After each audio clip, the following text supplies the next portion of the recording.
For instance, my pond of 5,000 gallons has only reached a high of 21C this year, and has held steady for about 5 months at 20C, so it's not a great year for growth. We can try to work against nature by heating our ponds to 24C all year round and trying to grow our koi through the winter months. But this is a waste of resources, as everything is working against you. Expense of heating the water aside, koi need UV light to produce benny or red pigmentation cells. With the short days in winter and the weaker sunlight, this is near nigh impossible. The koi themselves are seasonal.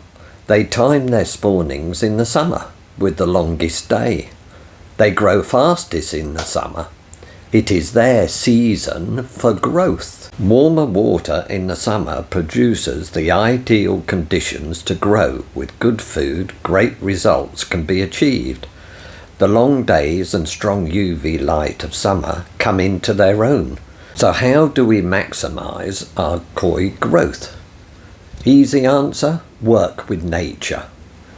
By heating in the early spring and slowly raising the water temperature up to 24C and holding it steady for 6 months and then slowly lowering the temperature in the winter, we are plugging into our koi's natural seasonal rhythm. Admittedly an altered season with a 6-month strong growing season at 24C and a month of raising and lowering slowly the water temperature in the spring and the autumn, we are giving the koi a shorter winter period. We can still heat in winter to stabilise the water temperature at say 12C, which will halve the heating costs for a start. So that takes care of heating, so now on to feeding. Please help me and the channel grow by liking and subscribing. The secret to feeding is a little and often. Auto feeders are a must for several reasons. A little and often is impossible by hand, 8 to 12 times a day, even if you are retired like me. It's a very hit and miss affair. You can gauge the feeding very accurately. You can increase or decrease the feeding very accurately.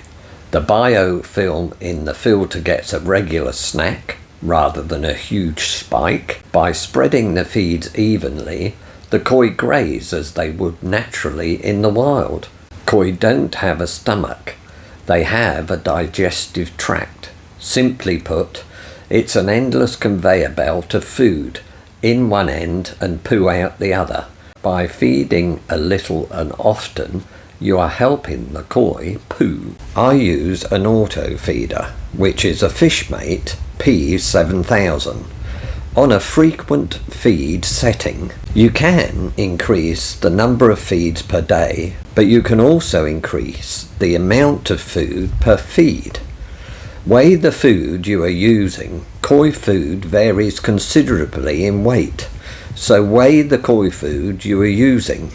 It's very useful if you want to increase in small increments. You can increase the number of feeds per day by 1 or more. So if you're feeding 10 feeds and increase it to 11 feeds, it would be an increase of 1/10 of your daily feed. Or if you want to double the feeding amount, you can increase the amount per feed.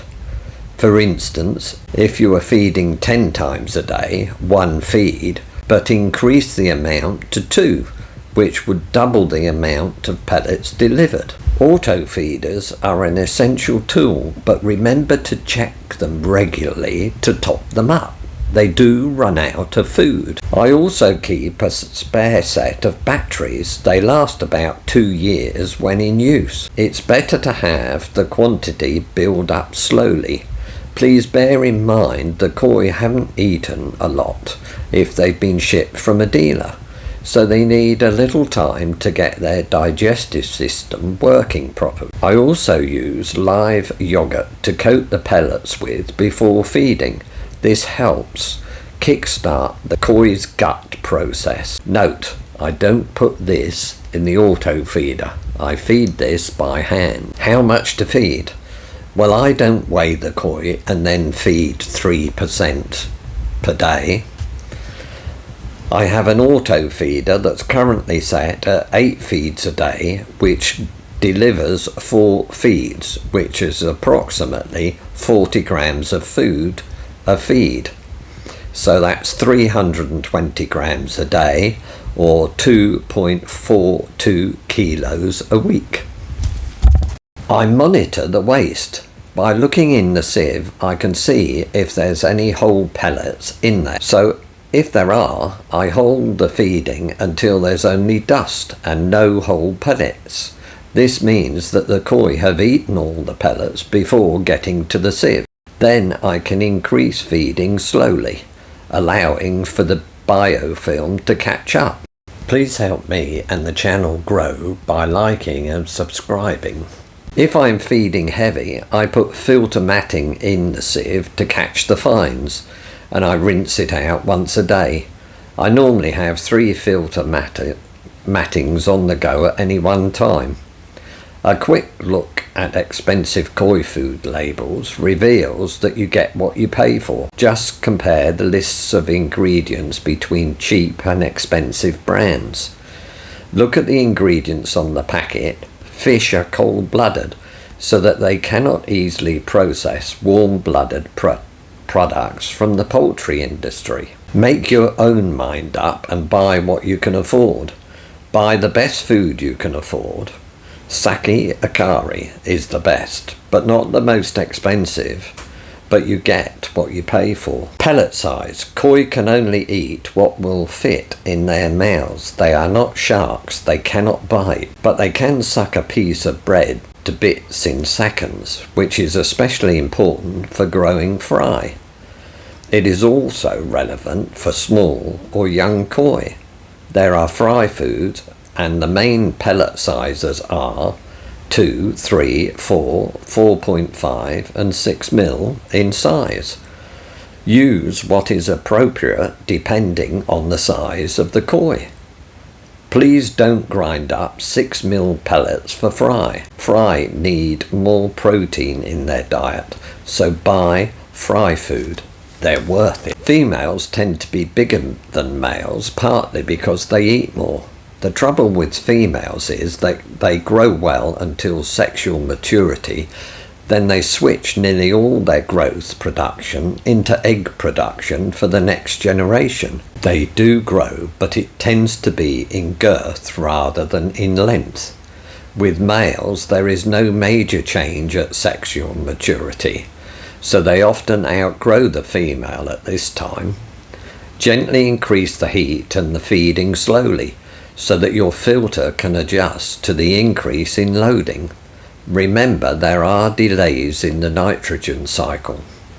Ammonia is transferred by the koi's breathing and poo.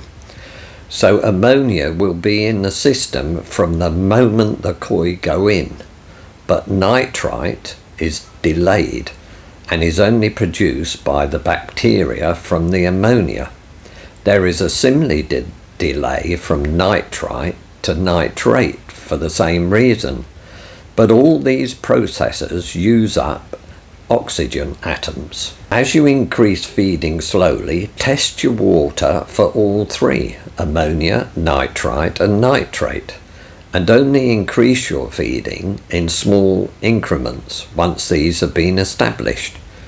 As soon as you increase the feeding, the bacteria will be playing catch up. Make sure you have some products to help your bacteria, such as pure pond balls, prime water treatment and micro lift night out. These are very good products to have in your cupboard on standby. It is better to have them and never need them to find yourself rushing around on a bank holiday trying to find some. Next in the series is filtration. Please check out the Growth mini-series playlist at the end of the video. Please help me and the channel grow by liking and subscribing. Thank you.